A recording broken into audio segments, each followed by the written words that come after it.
E aí, galera, tudo bem com vocês? Hoje a gente vai dar sequência ao nosso conteúdo, né? A gente vai ver o capítulo 11 da unidade 4. E esse capítulo vai trabalhar águas continentais no Brasil. Então a gente já viu aquele capítulo anterior que falava sobre a água, as hidrosfera. E agora a gente vai dar uma ênfase ao Brasil. Então, o Brasil, vocês se lembram que eu coloquei, né? 13%, 12 a 13% da água doce do planeta está no Brasil. É um país privilegiado em água, né? Em água potável. Só que está mal distribuída no território nacional. A maior parte está no centro-oeste e norte, né? Então, se vocês pegarem centro-oeste e norte, detém 81% da água no Brasil. São as regiões menos populosas, né? E as mais populosas, o nordeste, o sudeste e uma parte do centro-oeste, tem 19% da água. Então, nós temos muita água à disposição, mas está mal distribuída dentro do território nacional, né? Aí aqui eu coloquei um gráfico mostrando, né, que o norte tem 68% da água e 8% da população, o nordeste 27% da população, 3% da água, o centro-oeste, nossa região, né, 7% da população, 16% da água, o sudeste 41% da população, né, 6% da água, e o sul 14% da população, 7% da água. Então, se vocês pegarem aqui pelo mapa, vocês observam que uma parte da região centro-oeste e toda a região norte dispõe do maior volume de água do Brasil, só que a população de ambas são pequenas. Enquanto todo o nordeste, todo o sudeste, todo o sul, uma parte do centro-oeste, que tem muita gente também, Brasília para baixo, né? Você vai ter o quê? Você vai ter um volume maior de população, mais uma escassez de água. Então, onde tem muita gente, tem pouca água potável, tá? Então, a distribuição é desproporcional da água no Brasil, segundo a ANA, Agência Nacional das Águas, uma autarquia do governo federal. Quando eu falo em água, pessoal, tem que ficar claro o conceito de bacia hidrográfica. Então, a bacia hidrográfica é uma área que você vai ter o quê? Um volume muito grande de rios, né? E essa área vai ser drenada geralmente para um rio principal. E a partir do principal, ele vai receber água de outros rios menores, né? Que são chamados de afluentes. Você vai ter a formação de uma bacia. Então, a bacia hidrográfica é uma área onde você vai ter um rio principal, seus vários afluentes e seus vários subafluentes.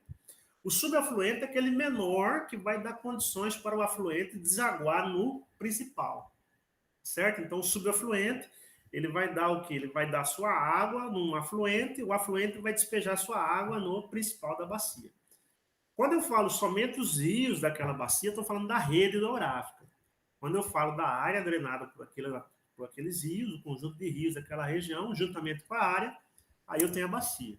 Então, a bacia é a área drenada por rio principal, seus afluentes e subafluentes. Geralmente, essa bacia ela tem uma área mais elevada, que é a montante, né, que é onde estão as nascentes dos rios, e uma área mais baixa, onde você vai ter a jusante, onde vai estar a foz dos rios, onde o rio termina. Ou termina em outro rio, ou termina no mar, ou termina num lago. Tá certo? Então, geralmente, essas áreas mais altas, nós recebemos, são dados o nome de divisor da água, porque elas separam uma bacia do outro. Aqui está como o nome de confluência, a mesma coisa, né? Mas essas áreas mais altas recebem geralmente o nome a montante. A montante é quando você vai ter a parte mais alta lá das nascentes dos rios, e por gravidade esses rios vão correr das partes mais altas para as partes mais baixas. Certo? Isso aí é uma bacia hidrográfica. No Brasil, a hidrografia no Brasil ela é bastante interessante porque nós temos um maior volume de água à disposição doce, né? E nosso regime de água aqui no Brasil é basicamente pluvial tropical. Como assim, professor? Os rios no Brasil são abastecidos pela água da chuva. E as chuvas concentram basicamente na primavera e verão. A partir de setembro, outubro até março, maio, abril do outro ano, é muita chuva, aí você vai ter os maiores volumes caindo sobre o território, aumentando os rios, né, os reservatórios. Tá? Então, nós temos muitos rios, mas poucos lagos no Brasil. O Brasil não é um país rico em lagos, tem mais rios do que lagos. A maior parte dos rios do Brasil são perenes, eles correm durante o ano todo, eles não secam, né? Alguns são temporários, são rios que sobrevivem somente na época da chuva, também chamados de intermitentes. E a bacia hidrográfica no Brasil, a maior parte das bacias predomina os rios de planaltos, os rios encachoeirados, os rios que têm quedas, os rios que têm corredeiras, que têm correntezas fortes. Por isso que a gente obtém, né, a maior parte da energia dos rios. Por quê? A energia elétrica, no caso. Porque esses rios, com força, com correnteza, eles movimentam turbinas que geram ali um processo todo, né, de geração de energia elétrica. Certo? E a maior parte dos rios são volumosos no Brasil, são grandes, são extensos, 300, 400, 1.000, 2.000. O Rio Amazonas tem 7.000 quilômetros de extensão, né? As cheias ocorrem no verão. A maior parte dos rios do Brasil descarregam no mar, né? A chamada drenagem exorreica, né? Eles nascem no continente, recebem água de diversos rios, diretamente ou indiretamente vão se unindo até chegar no mar. Então, a drenagem é exorreica. A maior parte dos rios, já falei, são de planaltos, são encachoeirados, com quedas, né, com correntezas, excelentes para geração de energia elétrica, diferente do rio de planície, que é bom para navegação. E a maior parte da foz, né, onde o rio deságua, ou num lago, outro rio, ou no mar, é estuário. Ela deságua ali, né, o rio deságua, não encontra obstáculo na hora que ele deságua, né? Não tem formação de ilhas, de canais ali, certo? E outra coisa importante é que nós temos importantes bacias. As duas maiores do mundo se encontram no Brasil. Tá? Então, aqui nós temos as principais bacias, são 12 grandes bacias hidrográficas no Brasil. A maior do mundo é a amazônica, a do Rio Amazonas, que é a bacia amazônica. E a segunda maior é a bacia platina, compreende aqui do Paraguai, do Uruguai e também do Paraná. Então, nós temos outras bacias aqui do Araguaia-Tocantins, do Parnaíba, do Atlântico Leste, do Atlântico Sudeste, né? Do Rio São Francisco, a bacia do Atlântico Sul. Nós temos N bacias no Brasil, aqui são 12 maiores, mas temos mais de 100 bacias hidrográficas no Brasil, e essas 12 compreendem a maior parte do território nacional. Dentro delas você vai ter subbacias, bacias menores, e vai dar um total aí de mais de 100, tranquilamente, bacias hidrográficas no Brasil. As grandes bacias são essas, mas dentro dessas maiores você vai ter as subbacias lá dentro. Então, o Brasil é riquíssimo em bacias hidrográficas, sendo que nós temos as duas maiores, que é a bacia amazônica, que compreende todo esse verde aqui, né? Não é só brasileira, ela também tem partes na Colômbia, no Peru, na Bolívia, na Guiana, né? E a bacia platina, que compreende essas três porções aqui, o amarelo, o lilás e o roxo, né? Paraná, Paraguai e Uruguai, mais os países aqui que fazem fronteira com o Brasil, né? Argentina, Paraguai e Uruguai, está dentro da segunda maior bacia hidrográfica do mundo, que é a bacia platina. E aqui na região sul do Brasil, né, principalmente na região sul e sudeste, nós temos as hidrovias dentro do Mercosul. O Mercosul é um acordo comercial envolvendo os países da América do Sul, né, a maior parte deles da América do Sul, tá? E o acordo comercial prevê, né, a troca de mercadorias entre os países, e o meio de transporte de mercadorias entre os países mais em conta, mais barato, né, é o transporte hidroviário, principalmente o fluvial, feito por rios, né? Então, aqui tem um exemplo de uma balsa, né, de uma barcaça, no caso, transportando uma grande quantidade de mercadorias via rios. Então, a alternativa dentro do Mercosul para baratear o frete, aumentar o comércio entre os países, é transportar mercadoria via rios. É bem mais barato do que caminhão, é bem mais barato do que ferrovia e é bem mais barato do que o transporte aéreo. Porém, né, nós temos problema ambiental. Toda a hidrovia, todo o transporte feito nos rios acomete o ambiente natural, que são os próprios rios. Então, e tem a questão também do deslocamento. Tem rios que têm grandes corredeiras, grandes correntezas, grandes saltos, né, cachoeiras, e é necessária a construção de eclusas, para que você facilite a travessia de um nível mais baixo para um nível mais alto. É uma obra de engenharia, onde você represa aquele local ali para que o navio consiga sair de uma parte mais baixa do relevo e chegar numa parte mais alta. São sistemas de eclusa. Então, a principal hidrovia aqui do Mercosul é essa hidrovia Tietê-Paraná, que corta o rio Tietê, juntamente com o rio Paraná, no estado de São Paulo e do Paraná, e ela é muito utilizada para levar mercadorias para os países do Mercosul, Paraguai, Argentina e Uruguai. Certo? Então, essa hidrovia do Paraná, do Tietê-Paraná, ela é a mais movimentada do Brasil, haja vista que você vai ter uma grande produção industrial, produção agrícola no estado de São Paulo, que é exportado aqui para os demais países da América do Sul, principalmente esses que fazem parte, como membros permanentes, né, do Mercosul. Brasil, Uruguai, Paraguai e Argentina, né? Principalmente esses quatro aí. Então, a troca comercial ela é muito forte nesses países, e essa hidrovia é a principal hidrovia que nós temos aqui dentro do Mercosul. Aí nós temos hidrovias com importância regional. Enquanto a Amazônica tem uma importância, porque lá é a maior bacia hidrográfica do mundo, né? A Platina, a segunda maior do mundo, A gente tem a bacia do Tocantins-Araguaia, que tem uma importância regional muito importante aqui para o Mato Grosso, porque uma parte dela é utilizada para o transporte de grãos, né? A bacia do Araguaia-Tocantins, no Pará, ela é utilizada principalmente no transporte de minério de ferro. Temos a bacia do São Francisco, que é a bacia que atravessa a região mais seca do Brasil. Uma parte do Rio São Francisco é navegável, né, de planície. Outra parte é de planalto. Tem muita geração de energia ao longo dessa bacia.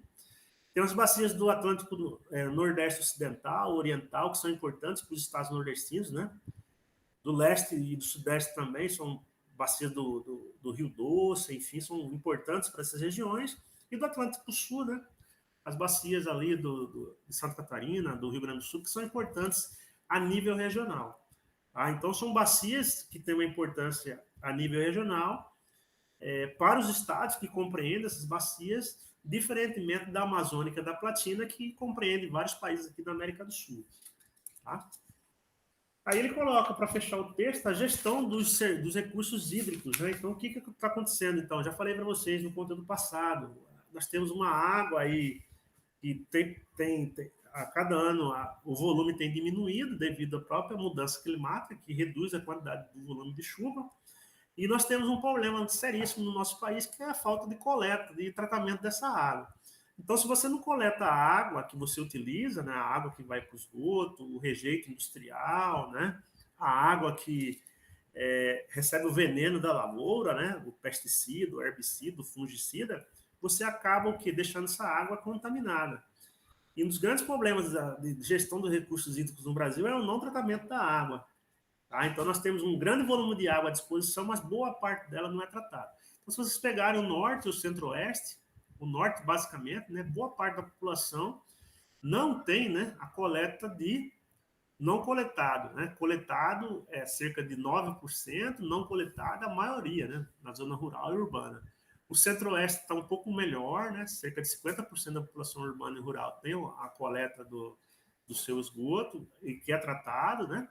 O nordeste tem pouco esgoto tratado e coletado. O sudeste é que é a região que se destaca na coleta de esgoto e também no tratamento. O sul é a segunda, perde para o centro-oeste, né? A terceira em tratamento e coleta de esgoto, mas de forma geral vocês percebem aí que o tratamento de esgoto e a coleta dele ainda é ineficaz no Brasil. Há que ser feito muito, né, pelos gestores públicos para que nós possamos ter uma melhoria dessa água potável à disposição da população. Certo? Então, nós temos importantes bacias, as maiores bacias do mundo se encontram, boa parte delas em terras brasileiras, só que o tratamento ainda é ineficaz. E aí nós temos o exercício de vocês. Antes do exercício tem as bacias, né? Aqui tem as grandes bacias no Brasil, eu coloquei novamente. E aí tem os principais rios. Se vocês pegarem aqui, a bacia amazônica é aquela que tem o maior volume de rios de grande extensão, né? Muitos rios nascem na região centro-oeste, aqui no Planalto dos Parecis. Aí você vai ter o quê? A maior bacia hidrográfica do Brasil, essa amazônica aqui, da cor laranja, né? Aí você vai ter as bacias aqui do sudeste, do norte, do nordeste, melhor dizendo, né? E todas elas sendo importantes para o Brasil, principalmente que tem grandes rios, né? A do São Francisco, o principal rio nordestino, nasce em Minas Gerais, atravessa todo o sertão nordestino, a região mais seca do país, e é importantíssimo lá porque ele é navegável, ele é utilizado para pesca, para o lazer, gera muita energia, né? Ao longo dele, energia elétrica, nas usinas Três Marias, enfim. Tá? E o Sudeste também tem importantes rios, né? Principalmente no estado de São Paulo, que tem o Rio Tietê, que se une lá com o Rio Paraná, formando a hidrovia, né? Que eu falei que é a principal hidrovia do Mercosul, a hidrovia Tietê-Paraná. Tá? Então, esse mapa aqui eu trouxe as principais bacias do Brasil, tá? Todas elas sendo importantes, algumas a nível mundial, como a Amazônica e a Platina, e algumas a nível regional, como essas que atravessam somente o território brasileiro. Aí no item 5, lá na página 214, ele coloca as águas subterrâneas. Então, a água que está debaixo do subsolo, tá? Ou em lençol freático ou represado. Essa água represada, nós chamamos esses locais de represamento de água, né? Grandes depósitos de águas potáveis, água doce, de aquíferos. E outra característica do Brasil, né? Os dois maiores aquíferos do mundo, né? Essa água represada no subsolo, a água que cai da chuva, penetra no solo, fica represada ali na rocha mãe, né? Na rocha matriz. se encontra no Brasil. O SAGA é uma sigla, né, Sistema Aquífero Grande Amazônia, e tem o Aquífero Guarani. Ambos compreendem não só o Brasil, mas alguns outros países da América do Sul, e são os dois maiores aquíferos do mundo. Tá? Então, até nisso, o Brasil tem um privilégio. Ah, professor, se não tiver água à disposição nos rios, a gente pode aproveitar os aquíferos? Pode sim. Só que o custo de você retirar essa água do subsolo a grandes profundidades não é barato também. Tá? Então, aqui eu coloquei um outro mapa, né, colocando aqui os dois grandes aquíferos no Brasil. Esse aquífero Alter do Chão, até bem pouco tempo atrás, ele era chamado de Alter do Chão, mas ele foi incorporado num aquífero maior chamado SAGA, Sistema Aquífero Grande Amazônia. Certo? Ele tem a capacidade de 86 mil quilômetros cúbicos de água, é muita água, aqui está quilômetros cúbicos, tá? E aqui, quando era Alter do Chão, ele tinha esse volume, agora com o SAGA o volume é bem maior. O Alter do Chão, que é uma parte do SAGA, era 100% natural, nacional, dentro do Brasil, o maior do mundo. E o Guarani tinha 70% no território nacional, a capacidade praticamente era metade do Alter do Chão, e o SAGA, com certeza, vai ser bem maior que isso, e ele é o segundo maior aquífero do Brasil. Compreende os estados do Sul, Sudeste e Centro-Oeste, né? Se vocês pegarem o mapa aqui, o Paraguai, o Uruguai e também a Argentina. Então, debaixo do subsolo, do subterrâneo desses países, você vai ter um grande reservatório de água, que é o aquífero, água potável, água doce, que é a água que é originada das chuvas, né, que penetra no solo, na camada porosa e fica retida ali na rocha-mãe, formando uma grande piscina, né, submersa, que são os aquíferos. Aí tem um exercício de revisão, galera. Tem um exercício lá da página Compreensão e Análise, página 206, 1, 2 e 3. Vocês vão colocar só as respostas. E Compreensão e Análise 2, da página 218 também, a questão 1, 2 e 3, para que vocês façam aí para rever a matéria. Era isso, galera. O conteúdo era um conteúdo que não é um conteúdo difícil aí de ser trabalhado, não é um conteúdo complicado, né? Mas é um conteúdo que vocês vão fazer uso aí no curso de vocês, porque vocês trabalham com essa parte de eletricidade, tem que saber um pouquinho sobre como que gera energia elétrica no Brasil, né? E boa parte vem de usinas hidrelétricas, tem que conhecer mais ou menos a localização dessas bacias. Valeu, galera. Fica com Deus. É isso o nosso conteúdo.